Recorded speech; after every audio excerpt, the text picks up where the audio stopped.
शिकारीपाड़ा थाना क्षेत्र के हांसा पाथर गांव के टंडी टोला में बीती रात एक 25 वर्षीय युवती बासमती हेमरोम पिता बाजुन किस्कू की पत्थर से कुचलकर निर्मम हत्या कर दी गई। मृतक के पिता बाजुन किस्कू ने बताया कि वह अपनी पत्नी सुनीता मुर्मू के साथ अपने ससुराल शिवली बोना गए थे और घर पर बासमती हेमरोम और उसकी दादी थी। उसकी दादी ने बताया कि रात के लगभग 12 बजे किसी का फोन आया और युवती बाहर निकल गई। दादी का कहना था कि उसने मोटरसाइकिल की भी आवाज सुनी। सुबह जब दादी उठकर बाहर आई तो घर के बाहर ही युवती का पत्थर से कुचला हुआ शव मिला। शव को देखकर ऐसा लग रहा था कि युवती को अगल बगल में ही कहीं से मारकर फेंक दिया गया है। सूचना मिलने पर शिकारीपाड़ा थाने की पुलिस मौके पर पहुंची और छानबीन में जुट गई। शव के पास से पुलिस को खून से सना हुआ पत्थर, एक हंसिया, काली माला और रबर बैंड मिला है। पुलिस ने शव को कब्जे में ले लिया है और पोस्टमार्टम के लिए दुमका सदर अस्पताल भेज दिया है और मामले की आगे की कार्रवाई में जुट गई है। वहीं एसडीपीओ नूर मुस्तफा अंसारी ने कहा कि हत्या की बात सामने तो आई है, लेकिन कुछ भी स्पष्ट नहीं हो पाया है। आपको बता दें कि 3 दिन पहले भी एक महिला का शव शिकारीपाड़ा थाना क्षेत्र में इसी तरह से बरामद हुआ था, जिसकी अभी जांच चल ही रही है। तब तक यह दूसरा मामला पुलिस के लिए एक चुनौती बन बैठा। जो ससुराल से सोहराय पर्व में प्रत्येक को नेता दिया जाता है। तो इसी के अवसर पर कल हम लोगों को दिन किया था। उसी दिन में हम चले गए।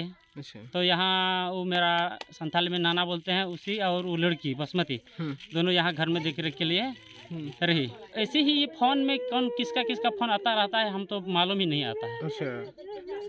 तो कि कौन लड़का सब आ रहा था होगा। अच्छा अच्छा अच्छा अच्छा। तो लड़का हमको पहचाने नहीं है और कहाँ का है उस पर भी हम पूरी जानकारी नहीं है। करीब 28-30 साल की एक युवती का शव मिला है। हम लोग अनुसंधान कर रहे हैं। उम्मीद है कि उसका भी जल्द खुलासा होगा। कुछ मिला प्रथम दृष्टया में कुछ नहीं, उसमें तो प्रथम दृष्टया लग रहा है कि घर के बाहर में है। घर से करीब 15 मीटर के बाहर दूरी पे उसको शायद लग रहा है कि कोई पत्थर उतर से माथा पे मारा गया है, उसी से उनकी हत्या।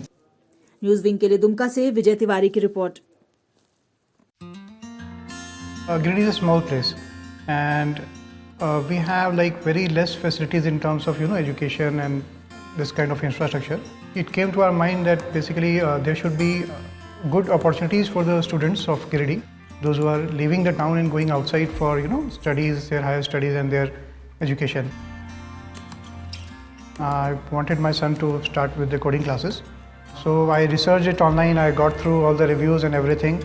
Then I got in touch with the White Hat representatives, and I was very happy with the progress and all how he was doing. So then I thought that why not to implement it in our school so that all the students are able to learn this thing. I started coding because we can make our thoughts real. We can interact with the computer. White Hat Junior is helping me to create a web browser. And I think on this part White Hat is actually leading on this coding platform. It is definitely a very good platform and one should implement in every school.